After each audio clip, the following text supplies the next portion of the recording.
Oi pessoal, eu sou Leandra Pérez, superintendente de comunicação da B3. Bem-vindos a mais um podcast de resultados financeiros da B3. Marcela Bretas, diretora de Relações com Investidores, e o Daniel Sonder, CFO da B3, estão aqui conosco para conversar um pouco sobre os resultados do primeiro trimestre de 2021. Marcela, Sonder, bem-vindos. Oi, pessoal. Legal estar aqui com vocês novamente. Obrigado pelo convite. É um prazer falar com vocês. Sonder, a tendência de crescimento de volumes transacionados nas plataformas da B3 se manteve nesse primeiro trimestre de 2021. Você acredita que esse é um movimento que tem potencial para continuar? É uma tendência já consolidada esse crescimento de volumes? Bom, de fato, a gente teve mais um trimestre de volumes bastante altos nas nossas plataformas, especialmente no mercado de ações. Nesse primeiro trimestre de 2021, o volume médio negociado nos nossos mercados, o ADTV, de ações, chegou a 36,8 bilhões de reais. E isso é 32% acima do que a gente viu no primeiro trimestre de 2020. Se a gente olhar sequencialmente, a gente está 17% acima do quarto TRI de 2020. Isso, obviamente, mostra um sinal de bastante saúde no nosso mercado, e isso está ligado a uma taxa de juros bem mais baixa do que o que foi a média na história do nosso país. Com isso, as pessoas têm movimentado os seus investimentos, as suas carteiras, na direção de ativos de maior risco, em especial crescendo o volume negociado em ações e a quantidade de pessoas também investindo em ações. Quando a gente olha um pouquinho mais adiante, é difícil a gente traçar um cenário claro, porque embora a gente tenha esse movimento estrutural que nos levaria a acreditar num período longo de crescimento, ainda existem algumas incertezas quando a gente olha tanto do lado do equilíbrio fiscal como da própria velocidade da retomada econômica. E isso certamente vai influenciar os volumes. Então é difícil a gente dizer se a gente vai observar crescimentos parecidos com o que a gente teve recentemente. Agora, o que é importante é que mais do que, de fato, a taxa de crescimento ou a taxa de juros em si, o que a gente precisa observar é a consistência, é por quanto tempo o mercado consegue ter essas taxas de juros baixas, porque isso cria um tipo novo de comportamento e constrói um ciclo consistente, que é o que a gente tem visto nos últimos anos. Agora, falando de oferta e demanda no mercado de capitais, como é que foi o desempenho em ofertas públicas e crescimento da base de investidores da B3?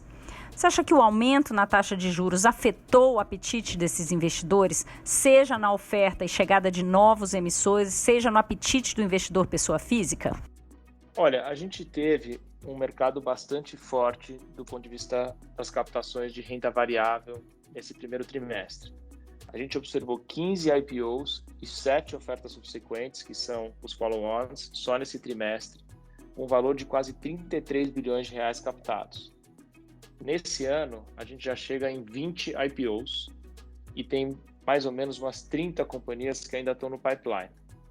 Então, isso tem sido um aspecto positivo, porque isso traz uma quantidade maior de companhias novas para a B3, mais alternativas para os investidores, e também esses IPOs tipicamente atraem novos investidores para entrarem nessas ofertas. Isso impactou positivamente, como eu mencionei antes, o volume negociado no nosso mercado. Também a gente vê o crescimento na base de investidores, pessoas físicas, como eu comentei. A gente chegou em 3,5 milhões de contas de pessoas físicas na nossa depositária, com um crescimento de 10% nesse trimestre comparado com o final do ano passado. Embora esse crescimento tenha sido um ritmo menor do que a gente já viu no passado, a gente sente que existe bastante consistência nesse movimento, porque houve momentos de bastante volatilidade no mercado durante esse período e ainda assim os investidores pessoas físicas seguem aumentando na nossa depositária.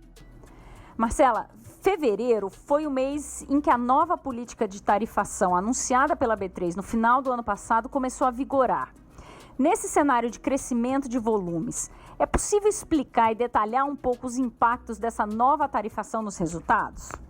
Perfeito, Leandra. A gente implantou um novo modelo de tarifação conforme anunciado em dezembro do ano passado. É um modelo intermediário que entrou em vigor em fevereiro e ele é válido para as transações no mercado de ações. Só lembrando rapidamente, as mudanças propostas por esse novo modelo têm a ver com a substituição do modelo de desconto progressivo em função da DTV global por preços mais baixos para todos os investidores. E a gente também está oferecendo descontos mais profundos ainda para day traders. Além disso, a gente está oferecendo descontos do lado da depositária, com a isenção de tarifa de custódia para investidores que tenham saldo na depositária até R$20 mil. E além disso, a gente trocou a cobrança de uma tarifa fixa para uma tarifa em basis points, o que torna o valor pago menor para todos os investidores que têm até R$300 mil em conta na nossa depositária. Tendo em vista essas mudanças propostas, o que a gente observou de resultado no primeiro trimestre de 2021, relembrando, no qual 2 dos 3 meses do trimestre já operaram com esse novo modelo tarifário, foi uma queda de 0,3 bips na margem de negociação, o que significa mais ou menos 7% de desconto, em comparação com o preço pago no primeiro tri do ano passado. A gente também observou uma queda na receita de depositária, que caiu 16% ano contra ano, em função dessas mudanças nas tarifas de custódia que eu mencionei anteriormente. Por fim, acho que vale dizer que essa iniciativa está em linha com a estratégia da B3, da gente compartilhar os ganhos de escala operacional da companhia com os nossos investidores, em função desse ganho substancial de volume que a gente vem observando ao longo dos últimos meses. Marcela, falando em lançamento de novos produtos e serviços da B3 no primeiro TRI de 2021, o que é que vale destacar? Nesse trimestre, eu destacaria no segmento de listado o lançamento do casado de dólar, no segmento de balcão, a distribuição pública de ligue e letra financeira e a manutenção de ativos vencidos. E, por fim, em novas verticais de negócios, eu destacaria as melhorias no registro de seguros para a expansão de clientes e modalidades, e também o lançamento de racks de alta densidade energética para colocation nos nossos data centers. E como é que foi o resultado financeiro desse primeiro TRI da B3? Mais uma vez, Leandra, os altos volumes de negociação em quase todas as nossas linhas de negócio puxaram o nosso resultado. As receitas no trimestre totalizaram R$2,6 bilhões, que são 25% maiores do que o resultado obtido no primeiro TRI do ano passado. As despesas, por sua vez, cresceram 11% e somaram R$661 milhões. Aqui, acho que vale destacar o aumento nas despesas com processamento de dados, despesas de pessoal e também aquelas atreladas ao faturamento, principalmente aquelas relacionadas à atividade imobiliária no portal de documentos e à atividade de custódia de ouro, no qual a B3 presta serviço. A alavancagem operacional da companhia, alinhada à disciplina de despesa, contribuiu para um crescimento de 24% do EBITDA, que atingiu R$1,9 bilhão no trimestre. Sonder, caminhando aqui para o encerramento da nossa conversa, a B3 vem fazendo desde o ano passado, com o início da pandemia, um trabalho muito intenso para tentar atenuar os impactos da pandemia do Covid na sociedade em geral. Em 2021, esse compromisso está mantido? Como é que será a nossa atuação?